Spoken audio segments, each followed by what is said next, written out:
Blacksheep channel. I'm the Blacksheep. Thanks for joining me. Today I've got something special for you. We're going to talk about a shotgun, a Turkish made shotgun, and you're probably thinking, is it the Turkish made shotgun I'm looking at? It probably is, even if it's not the same name. I'll bet it's close. So let's get into it a little bit today. Turkish shotguns. Many of you are new viewers to the channel. You may not have followed some of my older videos. I've been working at a gun shop for the last year and a half, just about. And so through this year of 2020, I kind of got to see firsthand from a gun retailer's perspective how this all went down. Without boring you and getting off topic, let's just say it's been very difficult in the store to get a Remington 870 or a Mossberg 500. Two shotguns. First thing when this started, the shotguns disappeared. And then anything tactical disappeared. And it's been hard to get back in place. So a lot of new folks have joined us as far as folks realizing that they're responsible for their own personal security, and they decided they needed a firearm in order to do that. And a lot of times the recommendation for people with little to no training or little willingness to do training, a home defense shotgun is often recommended by a lot of experts. I am not one of these expert channels, guys. You know, I'm a gear review channel, okay? I am not one of these tactical channels. There's a lot of tactical channels out there that you can talk to about home defense, what's best, handgun, shotgun, rifle. We're not going to touch that subject today. We're just going to talk about shotguns that have been available to us this last year, and it may be available at the gun store right now. They're not the Remington 870. They're not the Mossberg 500. They're these Turkish shotguns. So today I have a G-Force GF-1. Okay, this is a 12 gauge semi-automatic shotgun made in Turkey. Okay, we haven't been able to get Remington 1187s or Winchesters, or you know what we haven't been able to get. But one thing we've been able to get at the gun store with fair frequency during this whole event this year has been Turkish made firearms, whether they be Canik pistols. You've seen a couple of reviews I've done on this channel already. I've picked up a Canik myself. Or the Turkish made shotguns like this G-Force GF-1 or the very popular Panzer 12. They've been available. I don't know what the Turkish manufacturing has done in response to America's demand, but they certainly stepped up. They certainly seem to be available at most retailers. Most suppliers are able to get their hands on one of these types of Turkish-made shotguns. Now, this one is a G-Force. It's made, G-Force just sounds cool to us Americans, right? It's made at a factory in Turkey called FRCLN Arms. Just initials is all I have. I'm sure that's probably a Turkish name I cannot pronounce. FRCLN Arms. Now, before some of you going off on Turkish arms, Turkey has been making firearms longer than we have been a country. Okay? Look it up.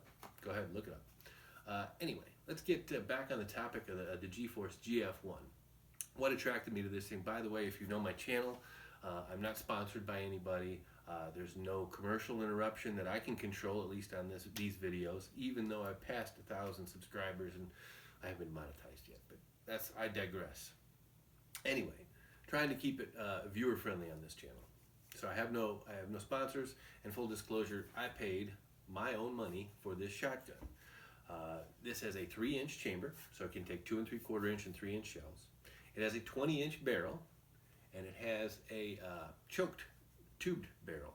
And the choke tubes, so you can, I had it almost finger tight. I can get from the outside as far as not needing a wrench. What do you call that? External choke tube. It came with 3 choke tubes included, a cylinder, a modified, and a full. I got a nice little case with the other choke tubes in it. I think I've got the modified in here right now.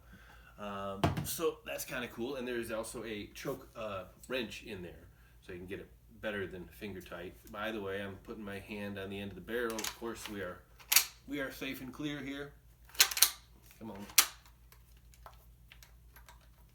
Oops. There we go. When it's on safety, it won't let you pull the bolt back completely, okay? But we're clear and safe, all right? The rest of the specs, let's get it. This is available in a black finish like this one, or a gray finish. This is synthetic.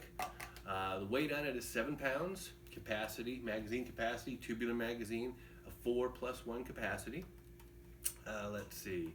The top is dovetailed. It is not drilled and tapped. It's one of the drawbacks I saw when I looked at the shotgun. I wish it was drilled and tapped and not just dovetailed. I'd like to be able to put an optic on there. It's smooth as far as the finish goes. Not very grippy. There's some grip sections here and here, but for the most part it's fairly smooth synthetic. It does have a front bead sight on it. It does have a pretty generous rubber recoil butt pad. I have not taken her to the range yet, so I haven't got a firing report on her yet. But from everything I could see in my inspection, it seemed like a pretty well-made shotgun, and the MSRP on this started out in the mid-300 range. I picked this up for about $379, I believe. But anyway, I'm digressing. One more note about loads.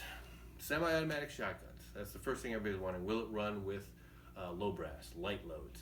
This one has been recommended by the manufacturer to run at 1,300 feet per second or higher loads, okay? So light loads, it's probably not gonna like, okay? And that's common with many semi-automatic shotguns. Let's see, covered that. Okay, cool, wow, that's awesome. We are gonna do a range session out here eventually, but as you can see, a 20-inch barrel, it's still adequate for home defense if I want to use it for home defense. It's not too long and too unwieldy to use for home defense. And if I want to use it as a bird gun, I've still got 20 inches of barrel. I could use it as a bird gun. So as a all-purpose semi-automatic 12-gauge shotgun for the mid-300s, I mean, how can you go wrong? Only drawback, it is made in Turkey. Parts may be an issue if you do need to find parts. We're not sure how the importer G-Force Arms is going to make parts available, but it looks like from their website they've been posting takedown videos. Takedown's pretty simple on this thing, like you'd expect for a semi-automatic shotgun. I can do a separate video on that if there's enough demand. But anyway, as soon as I get a chance to get to the range and fire this thing, I'll take you guys along with me. So G-Force GF-1 from Turkey. You can probably find one like this in your local gun store or at least online. You're not going to be able to find the Remington 1187s or Remington 870s or Mossberg 500s, at least not without paying a premium. At least not right now. As of the filming of this is February 9th as we're filming this. When I've got 5 minutes of work, I'll pull up Gunbroker and look at the ammunition auctions. And as of today, we're still hovering around $1 a round for just about everything. 9mm seem to dip below 1,000 a round for certain loads today, into the 80-cent range per round. Things like 22 Magnum look like they came off a peak high today.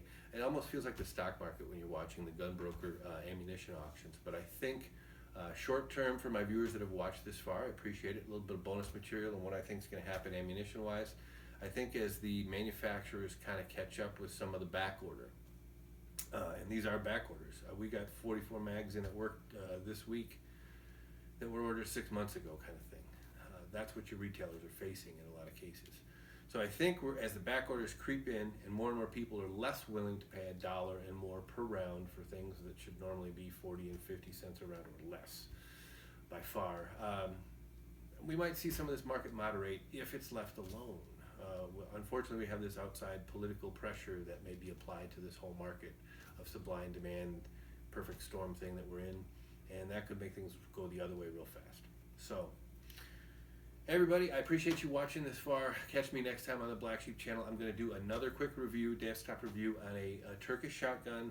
A little bit more interesting, a little bit more tactical. Somebody might be interested in that one. It's going to be a bullpup shotgun. I appreciate you watching today, and if you haven't hit the subscribe button, hit the subscribe button. Give me a thumbs up. It helps out with the algorithm, and we'll see you guys next time. Remember, defend the Second Amendment. See you next time. Good evening. Welcome back to the Blacksheep channel. I am the Blacksheep. First of all, I'd like to say welcome to our new subscribers. Between my last video and this one, it seems we've gained quite a few subscribers. I'm not sure how the magic of YouTube works, but it looks like somebody must have given me a shout out or something, because I got a whole bunch of people all at once. So if somebody wants to leave me a comment down in the comment section, if you're one of my new subscribers, how you guys got here, let me know. Who gave me the shout out? I'd like to know where everybody came from, and I'm glad you're here. Welcome.